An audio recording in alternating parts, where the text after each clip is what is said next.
June 14th, 2008. A date that clings to me like a stain on the underside of a drawer. It sits in the calendar the way some people keep a small scar, a record of where you were when something shifted. That evening began like countless other dinners we had hosted in the years before. People arriving in the half-light, shoes tucked beneath coats, bowls of salad set in a neat column on the sideboard, someone assigned the wine. We invited a small circle of friends and family, paid careful attention to what we thought civilized occasions required. A well-set table, a sensible program, a few remarks said at the right moments. There was the pretense of ceremony because that is what we had inherited. An idea that certain words, spoken by the right person in the right attire, would carry meaning across the room. But the night collapsed into humiliation. Mid-speech, the officiant rose from the head of the table, excused himself without explanation, and vanished into the crowd outside. Our vows, phrases we had rehearsed and rearranged on many evenings, which we had expected to be steadied by his presence, hung unfinished like costume jewelry. The sound that followed is with me still, cutlery clinking against porcelain as conversation tried and failed to reform. The streetlight slanted through the living room window and painted long bars across the tablecloth. My mother looked affronted. My father, flushed and embarrassed, attempted a joke that landed like a thrown dish. The moment was not merely awkward. It revealed something about us and the ways we had been taught to trust appearances. We had given a stranger weight because he arrived with a hat, a voice, a certificate and an air of authority. That evening taught us a lesson we would carry forward into the next decade. Rituals can be pocket mirrors for someone hungry for importance, and power can disguise itself as protection. In a city already shaken, both by personal tremors and the larger tremors arriving that year, we could no longer assume significance would be conferred by a stranger's performance. Place that evening in its wider context and the scene snaps into a clearer frame.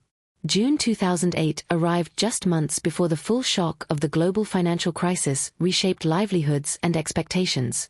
By September of that year, markets would begin to tumble with a velocity that left municipal budgets and individual savings exposed. In our neighborhood, landlords tightened their hands on leases, and social gatherings took on the peculiar, anxious air of people who knew that the future could demand unexpected concessions. The rituals that had once felt automatic, calling a friend, hosting a dinner, hiring someone to perform a blessing, started to look like fragile scaffolds. Recovery for us was not a single theatrical moment. It was gradual and practical, a sequence of small decisions and repetitive choices that reoriented our lives. That autumn, 2008, as the city grappled with its own tremors, a local economy contracting, fewer invitations, conversations shaded by concern, we rebuilt our mornings and evenings on the scale of coffee and keys. Vows stopped being a singular speech and became the 1,000 mornings someone rose to make the other person's cup. We turned ritual into habit. In the months after that humiliating evening, we abandoned the expectation that an outsider would confer meaning and started to make meaning ourselves, in ways that could not be taken away by a departing performer. Spring arrived again in a practical register. On April 17, 2010, we planted a pear tree in front of the house. I dug the hole while my father measured and my mother selected the spot with the deliberate patience of someone choosing a place for a painting. The sapling's hopeful leaves cast the precise shadows I had imagined would mark ordinary mornings. The dog, the mutt who arrived sometime after that failed dinner and settled into the older rhythms of naps and sudden alertness, patrolled his corner of the world like a small, benevolent warden. He sniffed lampposts, inspected hydrangeas, and offered a wag that said, simply, things would remain ordinary. That choice to plant a tree in April 2010 sat against a time when so many other institutions felt unstable. The Affordable Care Act had been signed into law on March 23, 2010, and conversation about health coverage, eligibility, and the growing administrative tangle that would shape daily life was starting to occupy more and more households. Social habits were changing too. Smartphones, once novelty, were becoming constant companions. Twitter had already altered how people announced events. Hashtags and online invitations were beginning to intrude on rituals that had long been private. We noticed those changes as background noise, the different light in civic life, the tools people used to mark an occasion. We took a slower path. The pear tree and the mutt were decisions in the register we trusted, rooted, visible, and persistent. Between that pear tree and the quieter life we built, 1,000 small moments reshaped us. By the winter of 2011, I had learned how uneasily love and power intertwine, how love can be mistaken for possession, and how the mantle of protection can cloak command. The byproduct of that humiliating dinner was not bitterness but a pragmatic skepticism. We taught ourselves to do intimacy's work, to ask, listen, check in, and attend to consent. Instead of outsourcing care and authority to costumed strangers or ceremonial experts, we chose the tedious, honest tasks of everyday fidelity. Repair took the shape of ordinary acts: a hand on a shoulder, a correct timer set on the stove, remembering the pillbox combination, a note on the fridge. We discovered, through error and persistence, that people can learn to love without owning and to help without commandeering. We still stumbled, we still bruised one another. But we kept returning to the work of being together without theatricality. Public invitations continued to arrive: ballrooms, live painters, printed hashtags. The rise of social media in the years around 2010 amplified the appeal of spectacle. By then Instagram had launched and photographs of events were quickly turned into narratives of curated joy. We learned to read those envelopes like weather reports. Some people hunger for pageantry and rightly enjoy it. We had simply learned the price of spectacle. Having once been on the wrong side of production, we refused to let a stranger manufacture our meaning. A confirming example arrived on November 18, 2010, when my sister married quietly at City Hall on a rainy Thursday. Her partner, 2 witnesses, and a box of donuts from the corner bakery made the ceremony everything I had begun to want. There was no audience to impress and no clerical costume to intimidate anyone into a role. They read a line from a small book they loved, exchanged a look, and the city moved on outside. In a tiny, humid room afterward we ate donuts while the rain erased footprints on the plaza. The absence of an audience made the occasion scandalously intimate. It belonged only to those present. That Thursday, on the cusp of winter in 2010, confirmed a principle: meaning can be designed to fit life rather than vice versa. Alex, my partner, never needed a headline. He makes the coffee the way I like it and then forgets the timer. He rearranges the bookshelves believing more order will bring calm. He comes with a thermometer when I call at 3 in the morning with a fever. He learned my mother's recipes because he likes what they make the table feel like. He negotiates chores with me like pilots negotiating landings. Careful, precise, often with a small joke. Friends expected an announcement and a decorated day. We declined the headline and kept adding footnotes instead: shared bills, arguments about rugs, the slow accumulation of passwords and customs. When people urged a big party one day, I thought of the mutt asleep in the corner, the pear tree throwing tidy shadows, and my mother's practiced language of doing nothing and thereby saying everything.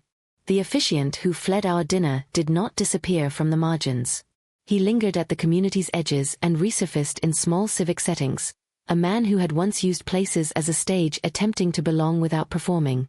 In the summer of 2011 I watched him read plainly at a short vow renewal in a park, a folding chair amphitheater under the afternoon sun. My parents were there, my father with dirt under his fingernails from helping set up the table, my mother with a sweater drawn tight over her shoulders. His ability to show up and not make an exhibition of himself felt less like triumph than a quiet admission of limits: useful, not dominant. The years after 2013 demanded new competencies. My father's gait slowed, barely noticeable at first, then unmistakable. By 2015 small forgettings multiplied: missed appointments, misplaced keys, and once, terrifyingly, missed medication. When slips accumulate, practical choices follow. Specialists, prescriptions, and forms became part of our daily vocabulary. We learned the tedious administrative work: letters to doctors, insurance paperwork, and memory clinic appointments. We sat on hold for hours with call centers whose menus felt designed to test resolve. These were not cinematic dramas but lists and calendars, someone learning to remind another to eat while the mutt lay at the foot of the chair as witness. The tasks revealed what vows demand at their core: logistics, not speeches, up-to-date vaccinations and properly completed forms, not applause. Between 2016 and 2017, we faced one of the most concrete transitions a family can make. In a set of unromantic decisions consummated on a Tuesday in March 2017, we moved my father into assisted care. There was no dignified procession, only forms to sign, a room to choose, furniture to arrange. We packed a trunk of photographs my mother craved, chose a chair that did not squeak, and agreed on visit timetables. Fidelity during those months was procedural, being reachable and punctual, present for bedtime and medication, tracking appointments and arranging rides. My sister's child, then 8 years old and insistently bright, created a miraculous insistence that changed everything. A child's demand for a story at 4 in the afternoon produced a scaffold around which necessary routines could be organized. The move into assisted care forced us to translate vows into administrative detail. In 2017 and 2018 we became, awkwardly at first and then with a certain fluency, conversant in the language of caseworkers and medical directives. Online portals, automatic refills, and scheduled transportation became familiar. There was a cold satisfaction in a precisely recorded dosage schedule. Fidelity now had a paper trail. The experience paralleled broader shifts in the healthcare world. More interactions migrated online, telemedicine emerged as a practical option, and families like ours found themselves learning the rhythms of patient portals and refill reminders, a new kind of domestic literacy. My mother adjusted in other ways. Once the dinner table declarer of pronouncements, she redirected her desire for control into competence. With familiar stubbornness she assembled pillboxes like a drill sergeant, memorized doctors' names, and treated mail and appointments like recipes. In 2016 she learned to do online banking, the first time she authorized an automatic mortgage draft. After my sister explained it patiently, she exhaled as if she had mastered a poem. 2 years later, in 2018, she finally let my sister handle some of the online banking after a patient demonstration removed mistrust. Both things are true. She had learned the tool in 2016 and then, 2 years on, ceded specific tasks when trust and practical necessity aligned. My father retained a streak of mischief and slowly accepted help without insisting he had orchestrated it. He apologized for forgetting and then told the same joke with worn reliability. Habits proved more durable than memory. When he agreed to stop driving, a small, privately mourned moment we marked with brief speeches and quiet rides, he treated it as a loss and then adapted. He came to enjoy the back seat's different vantage rather than bemoan the loss of steering. Ordinary triumphs followed. In 2018 he welcomed a repaired chair, returned to crosswords, and learned to use a tablet that allowed a 30-minute FaceTime with a grandchild on Sundays. That detail, a FaceTime call at a regular hour, would itself be shaped by technological trends a decade in the making. Smartphones and tablets, once items of novelty, had become household instruments for connection. A 4-letter password filled a box and unlocked a world. We cheered him as if he'd climbed a mountain. My mother's loud pronouncements grew rarer as competence became habit. She learned humility not as rhetorical flourish but as practical behavior. Progress was not linear. There were retreats and raised voices, but the general movement was toward cooperation rather than control. Funerals arrived in the late 2010s and into the early 2020s as they must. Not every ending demanded an elaborate ceremony. We arranged what needed arranging with the care we had practiced. Choices made with consent, music chosen for honesty rather than showiness, readers who knew the favored poet. At a funeral in 2019, someone recalled my father crawling under a table to build blocks with a child. The simple image elicited laughter like a benediction. My mother sat with folded hands and spoke little. If an officiant was present, he kept himself necessary and small. People came, sat, ate the casserole we thought appropriate, and left with the communal fatigue in which grief and relief coexisted. What surprised me in those later days was not death's finality but the persistence of ordinary things. Plants needed watering. The mutt maintained rituals, lying next to a walker or steering a toddler away from a threshold. Friends sent brief messages that acted like sutures, thinking of you texts that required no public performance. Those modest gestures, repeated over months and years, kept the house from disintegrating under private grief. The quiet constancy of small acts, someone bringing a loaf of bread, a neighbor shoveling the step in winter, carried weight far beyond their apparent scale. We made privacy and consent part of our liturgy. Before inviting someone to the care facility, we asked about timing. Before introducing a caregiver, we explained expectations. Mid-year check-ins became routine. Is this still what you want? Fewer guests. Shorter visits.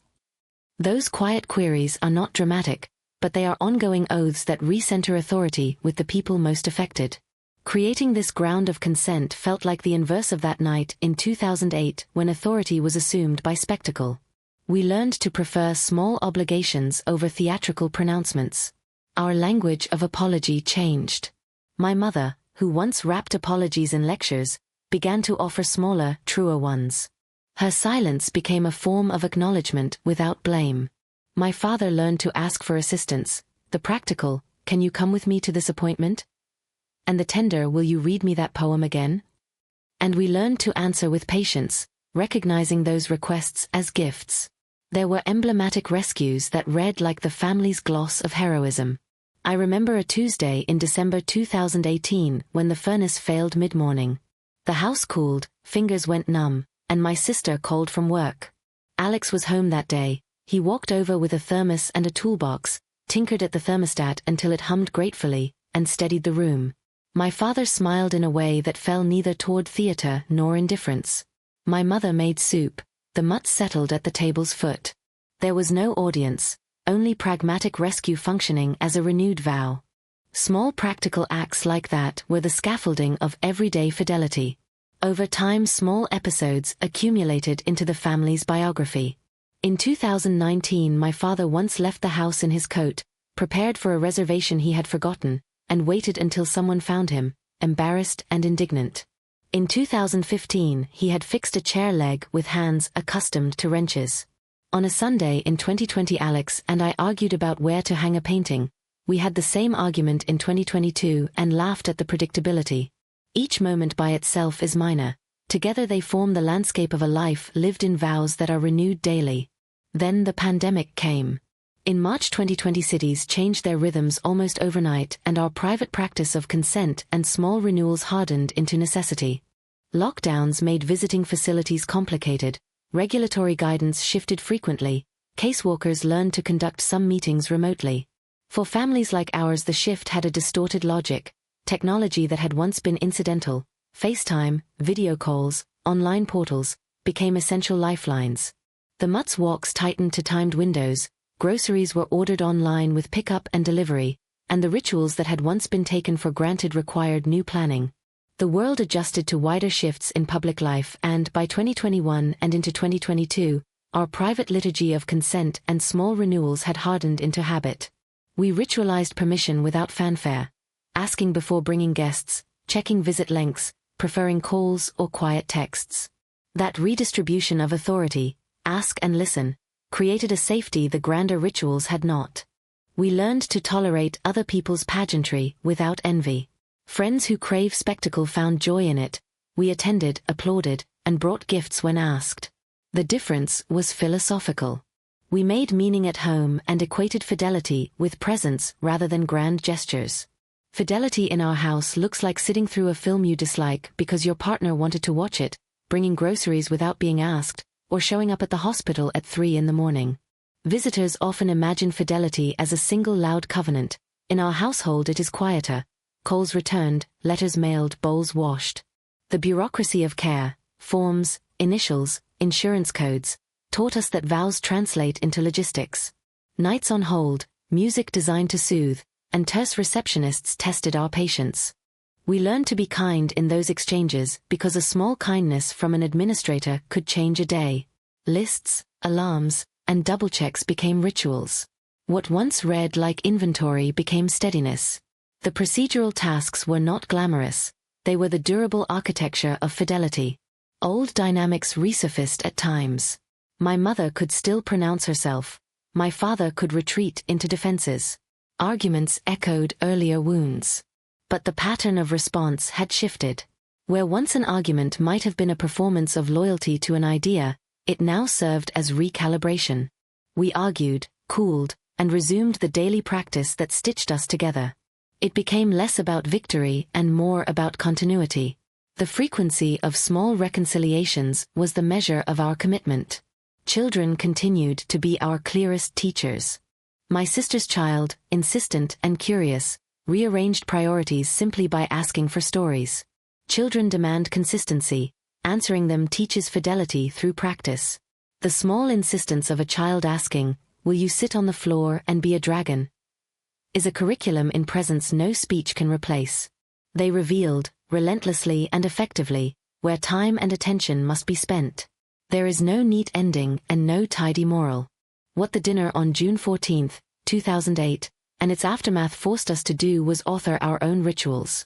Confronted by someone who tried to manufacture significance for his own purposes, we resolved to design meaning within our lives' perimeter. We developed ceremonies that actually did what they intended. Marking time, reaffirming commitments, comforting the grieving, without needing an audience. If you had asked me in 2024 what a vow looks like, I would point to modest acts. A note on the fridge left on nights someone will be late. A call because it matters even if it wakes the other person. Knowing doctors' names and pillbox rhythms. Taking turns carrying groceries. Sitting in the backseat when someone loses the right to steer. These are stubborn, practical instructions, not grand prescriptions. They require repetition and an unromantic persistence. Romance remains, if only as the romance of repetition, the thousand mundane actions that accrue and reveal themselves over years. Not glitter and one evening but the refilled prescription, the cooked meal, a watchful presence on a bad night, a small apology made without theater. These repetitions are less spectacular and far more resistant to impression. A vow staged by charm for one night is fragile. A vow renewed daily by small acts has a different architecture. Many small scenes could illustrate this further. My father fixing a chair leg in 2015, my mother finally allowing me to rearrange her spice rack in 2017, Alex staying up in 2019 to help my father log into FaceTime to see his granddaughter's new haircut. I could tell of the time a neighbor's brother asked the fleeing officiant to read a few lines in the park in 2011 and how the man, hat shading his eyes, read without grandstanding. Each anecdote is small and sometimes silly. Together they constitute the real landscape of our vows. We learned to resist performative publicness and accept publicness when it genuinely served those at the center. We go to funerals, graduations, and civic ceremonies with sincerity, but we ask whether the display honors the people it is meant for or simply feeds an audience's need to be seen. If a ritual asks us to bow to someone else's desire for visibility, we proceed with caution. The mutt remains a constant scaffold. He moves through the house with precise rituals, asking for a leash, a belly scratch, a nap in the right light, and in his constancy he embodies a promise. Someone will take care of him and in turn be cared for. He leads my father on short walks and watches a child's play from a respectful distance, tail wagging at the right moments. The dog's rhythm is a kind of moral compass. When he circles twice and lies down in a sunlit patch, it signals a domestic stability that is more valuable than any public accolade. Years on, with the pear tree casting a cool shadow and the mutt padding his route, I think about invitations declined and invitations accepted. I think of the man who once fled and later found a way to be useful, of parents who altered gestures rather than their beings, of my sister with donuts at City Hall, of Alex who makes imperfect coffee and near-perfect gestures of attention, of a child who insists on stories and teaches fidelity by repetition. These are not the flourishes a historian scans for, but they are what hold a household together. If you want a prescription for fidelity, do not expect a single grand liturgy. Expect modest instructions, leave a fridge note, call when it matters, know the names of doctors and pillbox rhythms, take turns with groceries, sit in the backseat when someone no longer steers. These acts require less glamour and more stubbornness. The house stands today not because we staged a perfect finale but because we showed up. We tended small rituals that honor consent and agency. We learned that vows can be private and not weak, that love need not be spectacle to be true, and that ways of being together should fit life's texture. We learned to be small where we once tried to be seen and to be present where it matters. On ordinary mornings, the pear tree throwing cool shadow across the pavement, the mutt moving with the ceremony of a creature certain in its route, I watch the notes on the fridge and listen to the calls between dinners. I watch the repetition of tasks no one photographs or praises. Those small acts add up. They keep the roof from collapsing. They are durable. They are how we continue to promise one another a life that is, in all its mess and tenderness, ongoing. Looking back, the chronology matters less because the dates are fixed than because they mark how practices changed in response to pressures both private and public. June 14, 2008 shows what can be lost when authority is outsourced. April 17, 2010 shows how small, deliberate acts root a life. November 18, 2010 shows how intimacy can be defended from performance. The summers and winters from 2011 onward show steadying adaptations. The years 2016 to 2018 show the translation of vows into administrative fluency. Tuesday in March 2017 marks a particular, practical fidelity. December 2018 is the day the furnace failed and the household's internal economy repaired itself. 2019 and the funerals that followed show how simple memories sustain us. 2020 brought a pandemic that made what was once private suddenly urgent, and between 2021 and 2024 those habits ossified into practice. There is no neat closing paragraph that encapsulates a lifetime, but there are persistent truths. Acts of care are often small and unglamorous. They require time, repetition, and a stubborn preference for presence over performance. Rituals can be sources of power or mirrors for vanity. We learn to choose the former and distrust the latter. We learned to carve out meaning inside our lives rather than seeking it from a stranger's hat. So if you ask me once more in the steadier voice of 2024, what a vow looks like here, I will point to the note on the fridge, the call that matters, the pillbox, the paper trail, the repaired chair, the FaceTime on a Sunday, the pear tree planted in April, the donuts at City Hall, and the mutt at the threshold.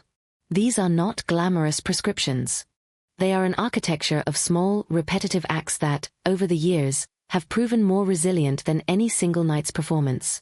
They are how we have kept promising one another, without audience and without flourish, that we will continue to show up. After years of living inside the architecture we had built, the later chronology reads less like a string of dramatic episodes and more like a ledger of small, defensible commitments. June 14th remained a date with a stubborn gravity. Each year we marked it, not to reenact the humiliation of a man who fled before anyone said "I do," but to test the solidity of our alternatives. On June 14, 2009 we ate quietly on the back stoop. On June 14, 2010 we invited two neighbors who brought wine and a story about a grandmother who kept every recipe on a card. On June 14, 2013 we planted cuttings of a pear tree that had grown at my mother's childhood home. On June 14, 2018 the pear tree shaded 3 plates of pastries and a child with frosting on his chin. The date became a measure not of theatrical pledges but of cumulative practice, who we called, who we showed up for, whether the listed tasks on the fridge still matched the actual distribution of labor. The meaning shifted, year by year, from performance to verification. We continued to keep formal records alongside the domestic routine, because bureaucracy had taught us that words without paper are often ignored. April 17, 2010 remained a hinge in that ledger because it is the day we signed a stack of simpler documents. Advanced directives, a durable power of attorney, a list of contacts and pharmacies, meant to translate the private vows we were living into something an unfamiliar administrator could obey. Those papers were not glamorous, but they mattered. They meant that in 2015, when my father's memory thinned on a hard-edged afternoon, the call to the right doctor did not go to a stranger.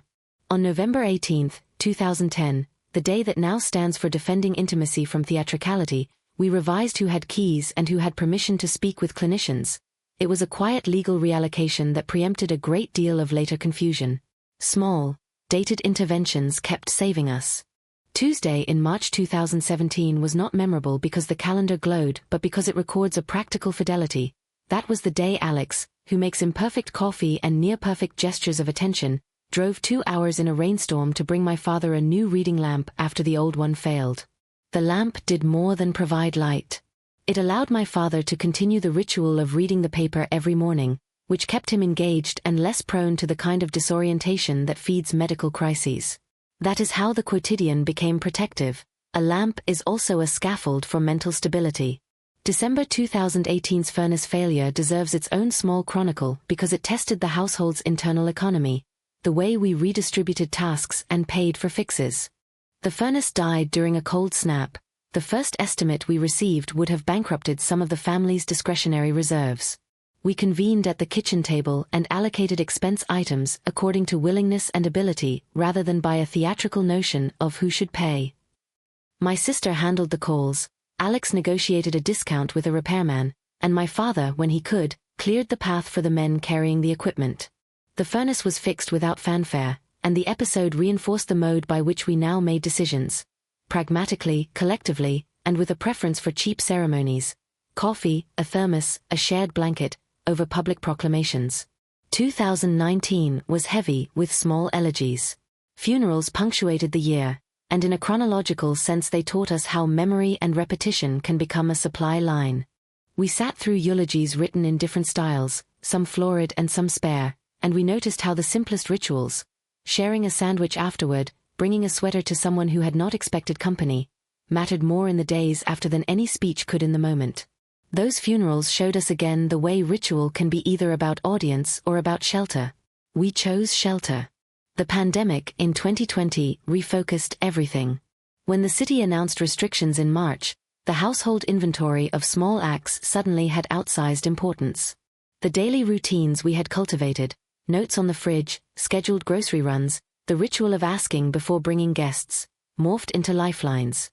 We cancelled a number of public obligations and designed household protocols. Masks on when the mutt came inside, designated surfaces for external items, a rotating schedule for errands that minimized exposure while keeping food and medication flowing. We also learned that the time-bound assurances we thought were permanent could change overnight. A doctor's appointment could be postponed, a funeral could be limited to 3 people. The readiness to adapt was as much an emotional skill as a logistical one. Between 2021 and 2024, these habits ossified. They became a set of default behaviors that relatives and friends could expect, and in turn they learned to interrupt the pattern only when their absence would be meaningful. Alex began to treat the household's calendar like a living thing, not a monument. Small adjustments, moving a doctor's appointment from a Tuesday to a Thursday to make space for a cousin visiting from out of state, were recorded and respected.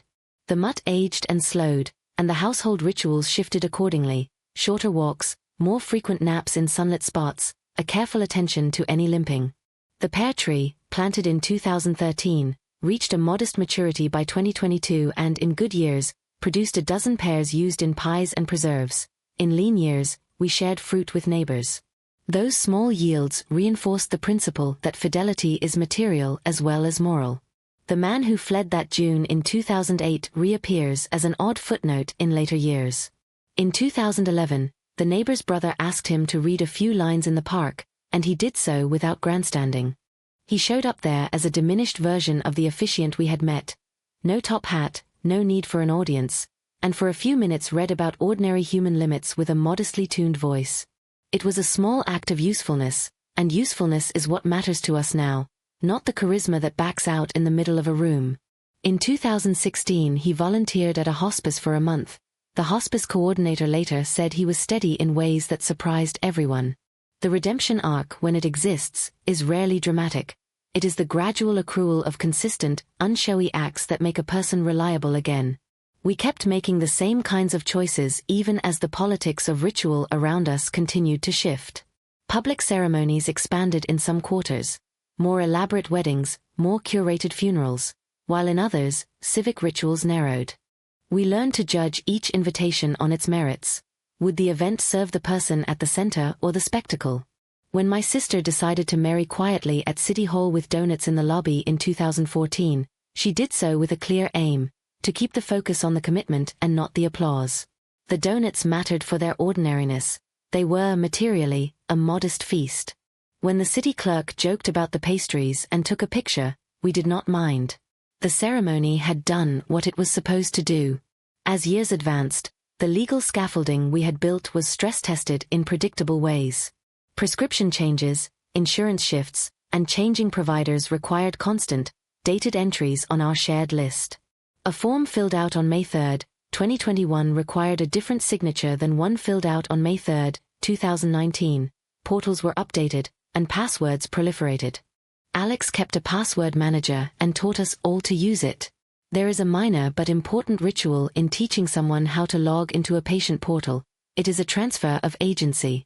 When my father learned in 2019 to initiate a FaceTime call to his granddaughter with Alex's help, the procedure became another ritual of intimacy. The act reinforced the message that we could still cross certain technological thresholds if we were patient and willing to repeat instructions. Children continued to dictate the pace of many decisions. My sister's older child, who had once insisted on dragon stories, grew into a companion who demanded different forms of presence: help with homework, attendance at recitals, patience through soccer matches. Children, in their escalating needs, stretch the ritual sequence outward. The family's practice was to meet those demands with the same insistence we applied to medication schedules: timely, consistent, and without theatrical fanfare. The child's presence forced us to keep certain promises, such as showing up for school pickups or sitting through an afternoon of crafts, and in return those acts taught the child a steady definition of fidelity. Between 2022 and 2024, we also made room for small festivals that were expressly about repair. On April 7, 2022, we held a mend and meal party where broken items were brought and fixed at the kitchen table. Chairs re-glued, a sweater donned, followed by soup. Those micro-ceremonies performed two functions: they distributed care and they normalized imperfection. We found that when a household institutionalizes repair, literal and emotional, its members are less prone to stage crises for attention. The dinner ritual we had once rejected became, for us, a model only insofar as it emphasized gathering. We refused the spectacle but kept the communal. Practical fidelity continued to be tested. In the spring of 2023, my mother had a minor surgery that required careful post-op medication. It would have been easy to let the dosing fall through the cracks. Instead, we scheduled a series of check-ins on our calendar app, assigned a pharmacy pickup rotation, and left a note on the fridge with a clear, dated checklist. The surgical episode passed without incident, and the gratitude we felt was not dramatic but steady. The family learned that preventing small avalanches requires small, prepaid acts: a refill ordered 3 days ahead, a delivery slot reserved, a ride planned. By mid-2024 we had, almost without noticing, become people who measured love in attestable increments. The presence of a note, a phone call, a list checked off, a repaired chair, all these became the currency of our domestic economy. We did not renounce grand gestures. They still had a place when they served the people at the center: an evening of stories for a grandmother who loved to be listened to, a modest public reading for a child publishing a school essay. But we refused to let dramatic gestures displace the steady, often anonymous work of care. In late 2024, we faced another small, decisive moment. My father's hearing had steadily worsened, and by November we realized that conversational breakdowns were beginning to shade into isolation. On November 24, 2024, we booked a hearing assessment and on December 12 chose a hearing aid that seemed less obtrusive. Installing it required patience. There was a handful of mornings when the device threw minefield-level frustration into routine, adjusting volume, learning to tolerate background noise, but those were resolved through repetition, the same appointment every week to practice, the same small rewards for progress. The device did not transform him overnight, but it kept him engaged at the kitchen table and lowered the frequency of misunderstandings that previously escalated into defensive retreats. When people ask whether ritual can substitute for love, the answer is both obvious and incomplete. Rituals are not love. They are the scaffolding that allows the living of that love without continual high drama. The list on the fridge does not feel love, but it prevents the kind of neglect that erodes it. The presence at a hospital bedside is love manifested in time. The hearing aid is not affection, it is an instrument that requires an affectionate hand. We continue to teach ourselves to distinguish between ritual that empowers and ritual that performs. An ornate, heavily publicized ceremony risks outsourcing authority to spectacle. But a quiet habit that confers agency. Teaching someone how to set an alarm for medication, establishing an advance directive on April 17, 2010, scheduling the heating repair in December 2018, returns agency to those at the center. We learned to value ceremonies that redistributed competence and to be suspicious of ceremonies that redistributed attention. Looking forward from 2025 and beyond, there will be more small tests. There will be more dates on the calendar that matter precisely because they are ordinary: appointment days, recycling days, birthdays of people whose attention is now easier to misplace. We do not pretend to have designed a final solution. Rather, what we have accumulated is a set of practices that reduce the likelihood of catastrophic misunderstandings. The dog will not be with us forever, the pear tree will weather storms, the much shorter walks will require a reorganization at some future Tuesday. We have planned in a way that acknowledges contingency. Legal forms are up to date, knowledge of medication regimens is distributed, and the habit of asking before bringing guests has become a social norm among our friends. There is an irony to our chronology. the dinner that once attempted to create significance by spectacle taught us to distrust spectacle and to build significance through persistence. The officiant who fled before anyone said, "I do" remains an instructive absence, a blank that taught us more than any grand presence could have. Over the years, the hole he left did not close with a ceremony. It closed with 1,000 small acts that, added together, produced a kind of durable fidelity. This is not a tidy ending, it is a continued rehearsal. We will hold more small ceremonies, planting days, Menden meal parties, City Hall donut rituals, and we will continue to update the legal paperwork that translates private choices into public actions. We will keep a running list on the fridge and teach newcomers how to read it. We will keep choosing utility over appearance and presence over performance, and we will continue, as we always have, to let time answer questions that rhetoric cannot. The chronology of our household is not a story with a final chapter but an ongoing ledger of choices, and in that ledger the small, dated entries matter because they are the promises we keep. If the chronology of our household can be read as a ledger, then the entries after 2025 became increasingly about contingency plans, small redundancies, and the distribution of knowledge. In January 2025 we instituted what we jokingly called a redundancy week. Every member of the immediate family sat down for 90 minutes over 7 days and demonstrated one task they considered essential. Alex taught the password manager to my sister's older child on January 12th, taking the time to explain why a strong password is both a practical tool and a ritual protection. On January 14th my mother walked us through the exact order of steps she took when she prepared her morning medications, stopping us when we did the steps out of sequence so she could correct us. On January 16th my father, with the hearing aid still a new presence since December 12, 2024, walked us through the new habits he needed, where he placed spare batteries, whom to call if the device beeped, and how to calibrate its settings so he could still hear a whispered story without being overwhelmed by the hum of the refrigerator.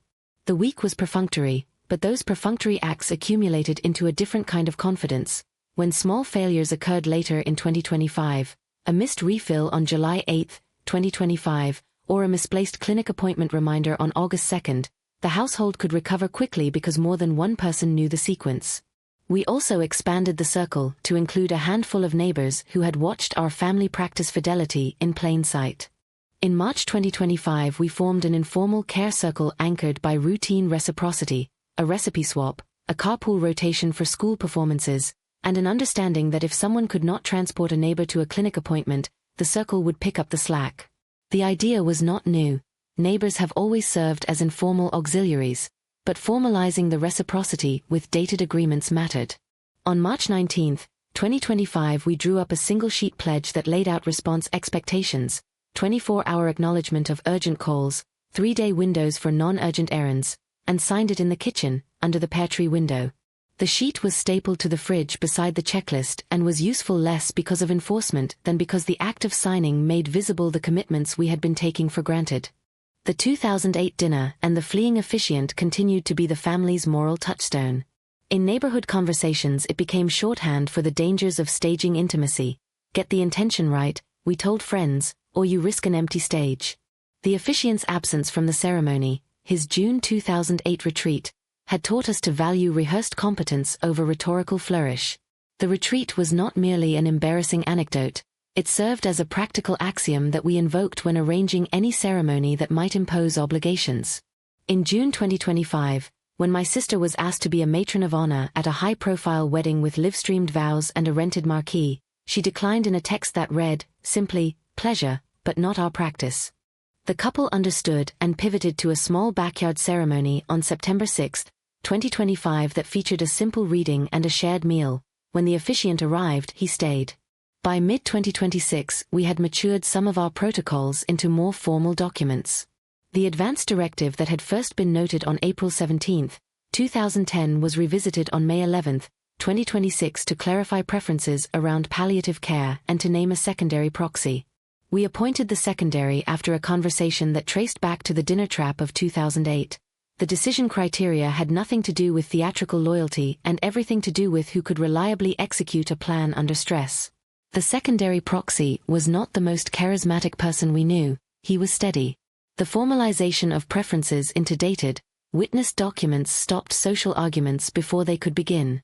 When there was no ambiguity about who was empowered to act, and when that empowerment had been rehearsed, the family could focus its energies on care rather than on proving love. Technology continued to be an axis of ritual transformation. Where once a ritualized party had emphasized spectacle, now a small workshop, a 3-hour session on May 2, 2026 teaching FaceTime, QR codes for health portals, and basic troubleshooting, was the kind of ceremony we prized. Attendance was modest but deliberate. My father, whose hearing had improved in everyday life after December 12, 2024, insisted on being there to understand how to accept a tablet-based call. My sister's older child wanted to learn how to share a school project across an app. Alex demonstrated two-factor authentication and explained, to a plainly bewildered but cooperative audience, why an authenticator app matters more than a memorable pet name. That workshop was less festive than a party, but its realness was the kind of beauty we preferred. Not every small test had a happy resolution. In late 2026, a storm on October 29 brought down a large limb from the pear tree planted in 2013. It had been a productive specimen. Its modest maturity by 2022 had delivered those dozen pears in good years, but time does what time does. There was a minor ritual around the tree after the storm. Neighbors came by with saws, and on November 1, 2026 we hosted a prune and stew afternoon where the damaged branches were removed and simmered into a broth the next day. The ritual was a rehearsal in acceptance. We acknowledged that our material supports, trees, dogs, hearing aids, have life cycles that require planning. We took the opportunity to record the tree's history and its contribution to our kitchen ledger. Planting 2013, productive by 2022, damage October 29, 2026, partial recovery through winter pruning on November 12, 2026. The entries were small, but they documented a pattern of stewardship we kept repeating. In the civic sphere, we became more active. The City Council's discussions about eldercare zoning in the winter of 2027 prompted us to attend a public meeting on February 8, 2027. We went not because we expected to sway policy single-handedly, but because showing up is itself a ritual that shapes public expectation. At the meeting, when a council member asked for anecdotal examples, my sister described the City Hall donut ceremony of 2014 and explained why a lean, practical celebration can be more humane than a spectacle. The council member nodded and later proposed language, eventually adopted in a committee report on March 22, 2027, that encouraged accessible, modest ceremonies as a planning principle for community spaces. It was a small policy echo of a family lesson. Modesty and accessibility are civic virtues. Intergenerational transmission became a deliberate project. By spring 2027, we had begun to teach the next cohort, the grandchildren, how to enact domestic rituals. On April 3, 2027 we held a kitchen curriculum session. 1 hour on darning a sock, 1 hour on how to prepare the simple soup we made after Menden meal, and 1 hour on reading a medicine label with exactness. The exercises were unglamorous. The content was not. We recorded the session in a digital file stored in the password manager Alex had taught the children to use in January 2025. The archive served multiple functions: an emergency manual, a pedagogical aid, and a cultural artifact, proof that continuity is a practice, not a category. The man who had fled in 2008 remained an instructive phantom. He was mentioned at the Menden meal parties as an example, a negative to be avoided. There were moments of compassion in our retellings. In a quiet aside on June 14, 2027, when a neighbor suggested he might have been overwhelmed, my mother responded that people can be both fragile and culpable.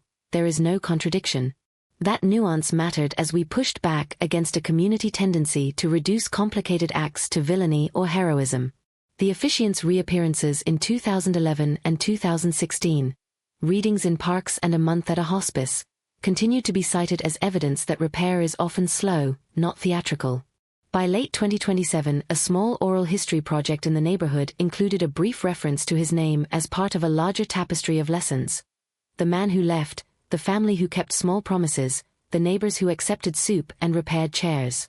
The project, funded by a local grant in October 2027 and compiled by volunteer historians, filed its summary on December 20, 2027, and we kept a copy in a binder alongside the advance directive and the heating repair receipt from December 2018.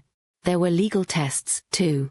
In February 2028, a distant relative attempted to contest the sequence of medical decisions around an outpatient surgery that my mother had scheduled in spring 2023.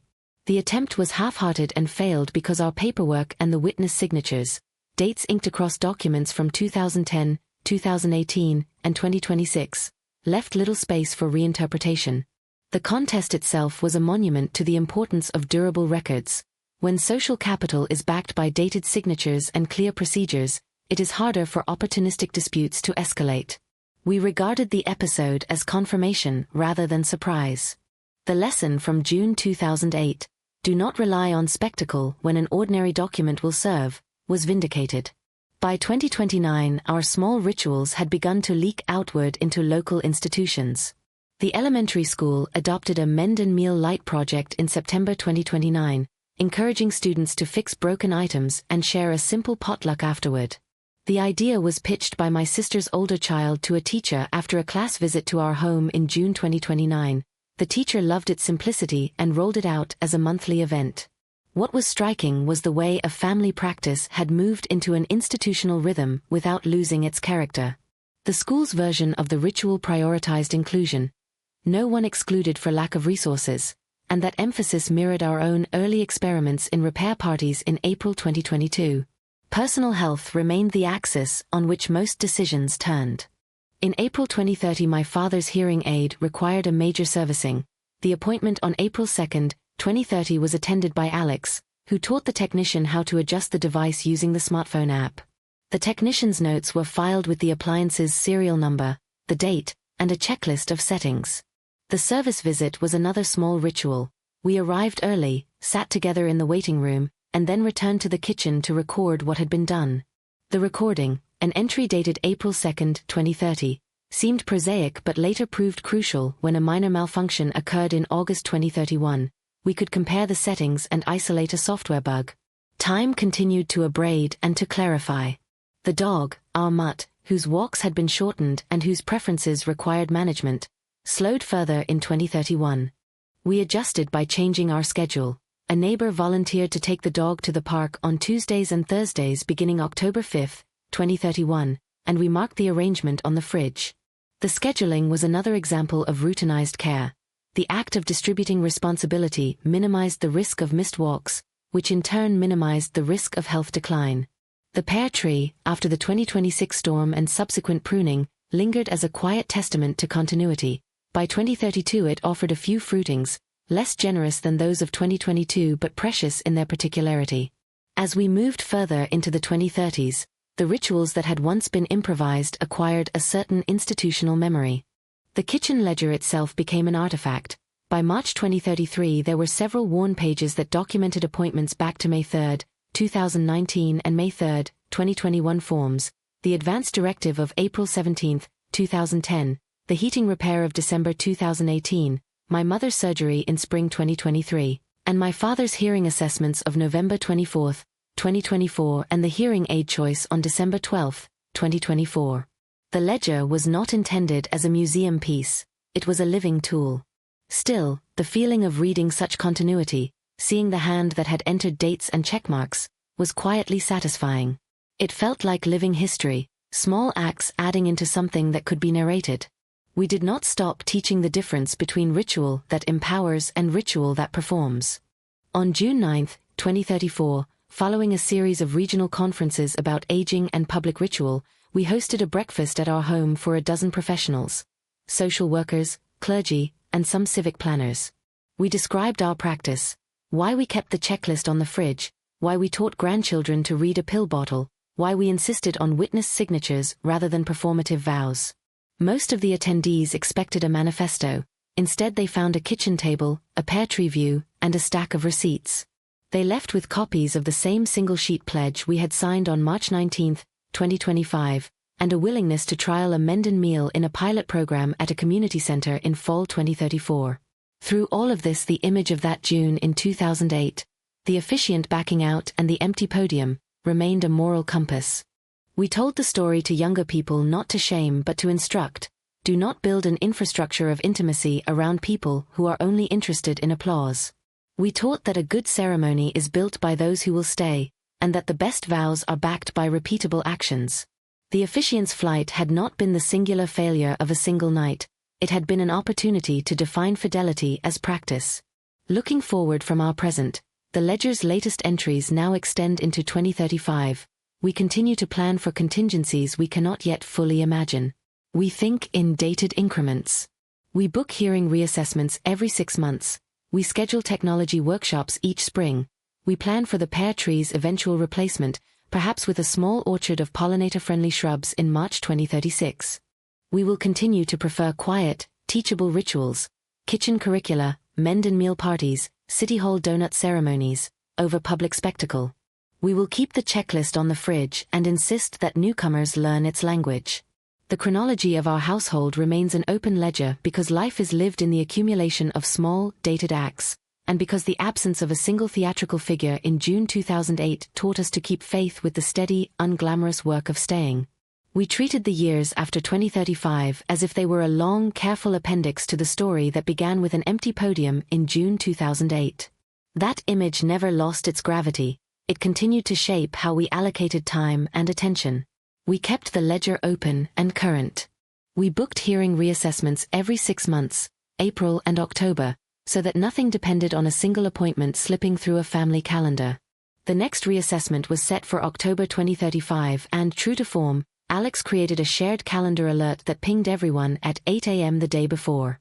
Technology workshops remained an annual spring ritual. On April 18, 2036 we ran a morning session on password hygiene and a late afternoon clinic on updating smart device firmware after an uptick in router vulnerabilities that winter. The workshops were small, neighbors, 2 teachers from the elementary school, and a social worker intern. But the patterns they reinforced mattered more than the headcount. We did plant the pollinator-friendly shrubs in March 2036, on the cold, still crisp morning of March 15. The pear tree's crown had been thinned enough by then that the new planting, 5 bushes along the south fence, felt like a modest succession plan rather than a replacement. We logged the planting, March 15, 2036, species noted, mulch applied, watering schedule entered for the first fortnight. They were an act of anticipatory care. An ecological ledger entry that read like the rest, dated, ordinary, persistent. By late summer 2037, a patch of native asters and a single, stolid butterfly weed had taken. On June 2, 2038, a volunteer from the school came by to photograph the plot for a community newsletter. She used the images in a story about small, replicable urban greening projects credited to our molehill of a household. Our approach to ceremonies continued to inform other people's institutions. The school's Mend and Meal Light program expanded steadily. By September 2037 it included a bi-weekly slot for families to bring repair projects and share bread. The community center's pilot program, launched after the breakfast we hosted on June 9, 2034, ran through a successful first year in late 2034 and was taken up as a repeating monthly activity by the center's board beginning January 2035. City planners who had once jotted the phrase accessible, modest ceremonies into a committee report on March 22, 2027, now referred to the city's early adoption of that language when arguing for modest event stipends in municipal budgets in 2038. The convergence of household practice and policy felt reciprocal. Our modest acts had become policy fodder, and policy lent those acts a fragile durability. The officiant from 2008, still referenced with the same mixture of exasperation and pity, continued to be a touchstone. He appeared in neighborhood oral histories not as an isolated villain but as an instructive absence, a cautionary example used in training sessions, in the school newsletter, and at city workshops.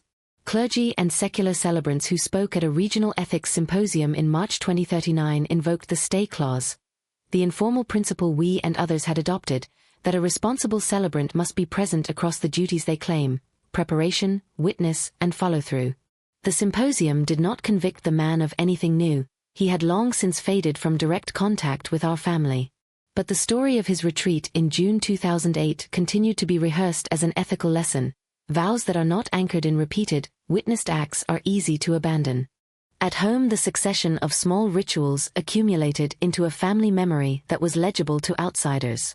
In June 2039, my sister's older child, whose idea had sparked the school's Mend and Meal program back in June 2029, married in a kitchen celebration much like ones we had hosted for years. There was no elaborate guest list and no podium. Alex read a short statement he had written about practical fidelity, and two neighbors who had attended Menden meal parties since 2022 acted as witnesses. Signatures were affixed to a simple certificate dated June 17, 2039 and archived next to the kitchen ledger under the February 2028 contest documents. The decision to prioritize witnessed signatures over dramatic gestures was not theatrical, it was legal and relational foresight. If the lesson of June 2008 had been that spectacle can be a trap, the lesson of June 2039 was that ritual, when paired with records and community accountability, can be a scaffold. External friction persisted.